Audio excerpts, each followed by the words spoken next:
Bitcoin is sitting at a pressure point that does not stay quiet for long. The market bounced off a critical zone, traders started calling the bottom, and now that bounce is running into a wall. That is the story. Bitcoin is caught between a breakout and a breakdown, and what happens next could decide whether this market races back toward the highs or falls straight into another wave of pain. The dangerous part is that, from the outside, this kind of price action looks calm. It looks manageable. It looks like nothing is happening. But that is exactly how traps are built. A market does not need chaos to hurt people. Sometimes all it needs is hesitation. Because right now, Bitcoin is not moving aimlessly. It is compressing. It is coiling. It is sending a message through structure, through momentum, through rejection levels, through the way every rally keeps losing force before it reaches the level bulls actually need. And if you know how to read those signals, the chart stops looking confusing. It starts looking like a map. That is what this analysis is about. Not hype, not wishful thinking, not fantasy price targets thrown around for clicks. Just the real structure on the board, what it means, and what the next move is likely to depend on. At the center of this entire setup is one simple fact. Bitcoin did defend the broader $60,000 area. That matters. It matters a lot. That zone acted like a battlefield, and buyers did show up there. They refused to let price completely collapse. But defending a floor is not the same thing as reclaiming control. That is the mistake people keep making in markets like this. They see a bounce, and they confuse it with strength. They see green candles, and they assume the danger is over. It is not over, not even close. Because once Bitcoin bounced, it did not explode upward. It did not reclaim key resistance with force. It did not run through overhead levels and squeeze late shorts. Instead, it slowed down. It started stalling. The pushes higher became weaker. The peaks started stepping lower. And when a market is supposed to be recovering but cannot build momentum, that is not a clean recovery. That is a warning. So this is where we are. Bitcoin is not dead. Bitcoin is not confirmed bullish. Bitcoin is stuck at a decision point. Above it sits the resistance zone that bulls must break if they want to prove the next leg higher has truly started. Below it sits the support zone that absolutely cannot fail without changing the entire tone of the market. Between those levels is noise, chop, fake-outs, emotional trading, and a whole lot of people getting baited into the wrong move at the wrong time. Start with the big picture. On the higher time frame, Bitcoin remains trapped under its prior major peak. Price has been compressing under resistance instead of smashing through it. The structure has been producing lower highs, which tells you rallies are losing authority before they reach the zone that would truly flip the chart. That matters because markets in healthy uptrends do not keep printing weaker rebounds. Healthy markets press higher and force sellers to back away. This market is still making bulls work for every inch, and even then the upside follow-through has been inconsistent. The first major area you need to understand is the broad support region near $60,000 to $62,000. That is the heavy floor. That is the zone where longer-term buyers have previously defended price. If that level breaks decisively, the conversation changes fast. Not slowly, fast. Because once a market loses the area that institutions and patient holders were expected to protect, confidence drops immediately. It stops being a routine pullback. It starts becoming a structural failure. That is why this zone matters so much. It is not just another line on the chart. It is the line separating discomfort from real damage. Above current price, the market has intermediate support around the mid to upper $60,000 range, roughly where Bitcoin has been trying to stabilize. This area has helped stop a full unwind back to the lower major support. But support is not magic. It weakens every time it gets tested. Every bounce that comes off the same zone without launching into a strong trend creates a dangerous question. Are buyers defending because they are strong, or because they are barely holding the line? Those are not the same thing. And right now that distinction matters. Then there is the resistance zone, the ceiling that has repeatedly blocked progress. That upper band around the low to mid 70,000s is the gate Bitcoin has to clear if bulls want the chart to stop looking fragile. Specifically, the market needs a convincing daily reclaim above roughly $75,000 to invalidate the bearish pressure that has been hanging over price. Not a quick wick. Not a brief spike, not a fake breakout that gets sold before the candle closes. A real close, a real statement. Something that tells you demand did not just appear for an hour, it stayed. Until that happens, caution remains justified. because a market trading below major resistance after a rebound is still a market proving it cannot fully recover yet. Now drop down to the lower time frame, because this is where the character of the move becomes even more revealing. After the rebound from the $60,000 zone, Bitcoin did something that frustrates impatient traders more than almost anything else. It stopped trending and started drifting sideways. But it did not drift sideways in a neutral, powerful way. It drifted sideways with descending peaks. That detail matters. Sideways action can be constructive when buyers keep stepping up and compressing price under resistance in a tight, confident range. That is not what this looks like. This looks like a market where each push upward loses some energy before running out of steam. That is why the current range is so dangerous. A lot of traders see price moving sideways and assume the market is resting before a breakout. Maybe. But ranges do not all mean the same thing. Some are accumulation, some are distribution, some are pauses before trend continuation. Some are traps designed to wear people down until the real move begins. The shape of this one deserves respect because the rallies inside it have not looked clean enough to declare victory for the bulls. There are two practical short-term lines traders should be watching. The first is the lower boundary around the mid-$60,000 area. If Bitcoin loses that region cleanly, the path back toward the main $60,000 to $62,000 support opens quickly. The second is the upper breakout zone in the low 70,000s. If Bitcoin can force a decisive close above that area with real participation behind it, the mood changes. Then the market stops looking like a tired rebound and starts looking like it is finally building towards something larger. That phrase matters, with real participation, because price alone is not enough. A breakout without volume is just a question mark. A breakout with strong participation is information. Right now, one of the key problems for the bullish case is that upward attempts have not had enough authority behind them. The market keeps lifting, then hesitating, then fading. That is not what conviction looks like. Conviction pushes. Conviction follows through. Conviction makes people chase. This market has not done enough of that yet. And that brings us to momentum indicators, because this is where a lot of people either overcomplicate things or ignore them completely. Both are mistakes. Indicators are not magic, but they do help translate what the market is feeling under the surface. Take RSI. It is sitting in that soft, neutral territory where price is not oversold enough to scream immediate reversal, but also not overbought enough to warn of exhaustion from strength. That sounds boring, but it matters. An RSI in this kind of area tells you the market is not yet in panic.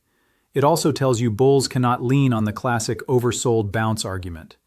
The chart is not deeply stretched to the downside. It is simply weak and undecided. That is a very different condition. The stochastic reading tells a similar story. It is sitting near the middle, not at an extreme. Again, no panic, no euphoria, no clean edge from momentum alone. The market is balanced on the surface, but not in a reassuring way. It is balanced because neither side has delivered a decisive blow yet. The CCI also remains only mildly negative rather than extreme. Same message. Pressure exists, but not at a climax. That means the market still has room to move before it hits the kind of emotional extremes that often create obvious reversal signals. Traders waiting for a dramatic momentum washout have not really gotten it. Traders waiting for powerful upside momentum have not gotten that either. Now here is where things become more interesting. The ADX remains elevated, and that matters because ADX measures the strength of a trend environment, not whether price is going up or down. A high reading here suggests the prior trend still has structural force behind it. And because the broader move from the highs has been downward, that is not a detail bulls should dismiss. It tells you the market has not fully shaken off the weight of the decline. Even if selling pressure is no longer accelerating, the structure of weakness has not been destroyed. That nuance is critical, because other momentum measures are hinting that downside pressure is easing. Selling is not falling apart into a fresh collapse right now. The weakness has cooled somewhat. That is a mild positive. But cooling downside momentum is not the same thing as confirmed upside momentum. A market can stop bleeding and still fail to recover. A market can stabilize and still be preparing for another leg down. That is why this setup is so tense. Some indicators say the worst of the immediate selling may have passed. The chart itself says bulls still have not done enough to take command. Then you get to the moving averages, and this is where the technical picture turns much heavier. Bitcoin is trading below the major moving averages across the board. Short-term averages, medium-term averages, long-term averages, they are sitting overhead like layers of resistance. That means the market is not just fighting one ceiling, It is fighting a staircase of ceilings. Every reclaim attempt runs into another level where sellers can reappear. Every push higher has more work to do than people realize. This is why quick optimism can become expensive in a market like this. It is easy to look at a bounce and say the bottom is in. It is much harder to acknowledge that a real bullish recovery requires reclaiming important moving averages one after another, holding above them, and turning them into support. That process takes time. It also takes sustained demand. It does not happen because people want it to happen.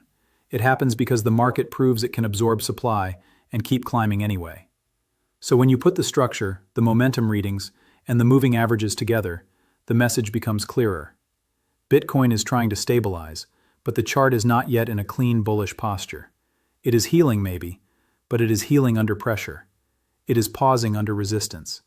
It is trapped between support that keeps getting tested and upside levels it has not convincingly reclaimed. That leaves two very clear scenarios. The bullish scenario is straightforward, even if it is not easy. Bitcoin must break the upper range with authority. That means a decisive move through the low 70,000s, followed by a confirmed daily close above the major resistance zone near $75,000. If that happens, the whole tone shifts. The lower highs stop mattering. The descending pressure gets invalidated. The market begins to look like it has completed its reset and is ready to build toward higher targets again. Then the conversation opens back up toward the mid-70,000s, the $80,000 region, and eventually even a retest of prior highs.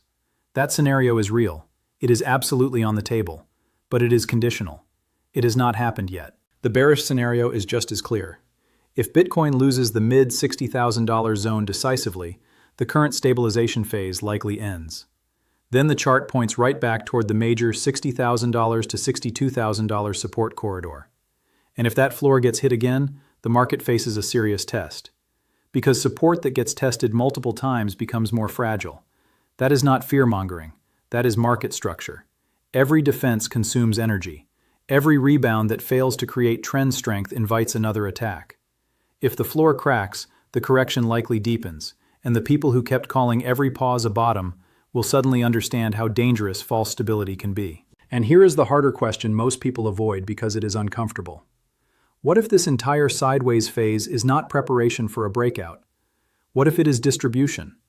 What if larger players have been using this calm-looking range to unload into optimism, while retail keeps buying the idea of recovery? That is how distribution works. It does not announce itself. It lets people feel safe first. It gives them enough green to believe the worst is over. Then, when the support finally breaks, the truth shows up all at once. I am not saying that is definitely what is happening. I am saying the possibility is real enough that bulls cannot afford to ignore it.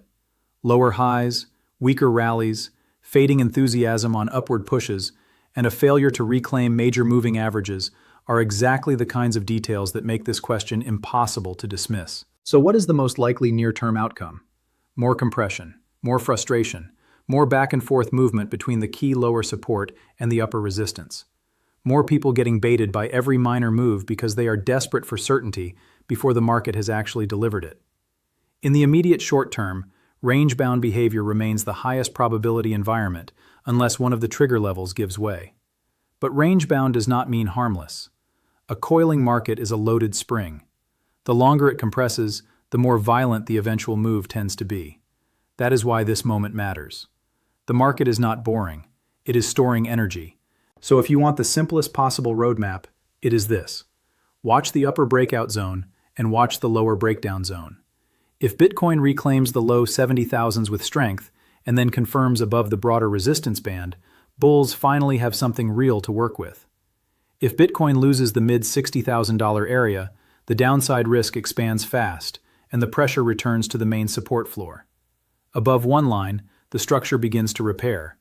Below the other, the chart starts looking dangerous again. Everything in between is noise, unless you are a very short-term trader, and even then, this kind of environment is where people get chopped apart for being too aggressive. This is not the kind of market that rewards emotional entries.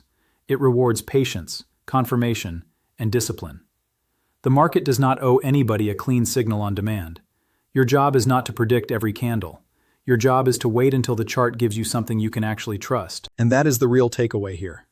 Bitcoin is in a danger zone, but it is also in an opportunity zone. Those two things can exist at the same time. The next major move has not been confirmed yet, but the conditions for a violent move are building. That means this is not the time to get lazy. It is not the time to let social media confidence replace chart confirmation.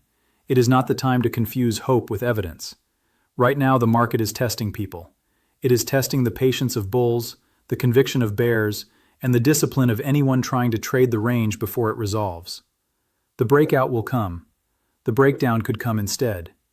Either way, the chart is tightening into a moment that matters. So stay focused on the real levels. Stay honest about the structure. Do not let temporary calm fool you into thinking this market has made up its mind when it clearly has not. Because once Bitcoin finally chooses a direction from here, it is unlikely to do it quietly. Do you think this range is building fuel for the next explosive breakout? Or is this exactly how a bigger drop begins? And if Bitcoin loses the lower trigger zone, do you see buyers stepping in fast, or do you think panic takes over? Let me know in the comments. If you want more breakdowns like this, subscribe now and stay close to the charts, because in moments like this, one clean signal is worth more than 100 emotional opinions.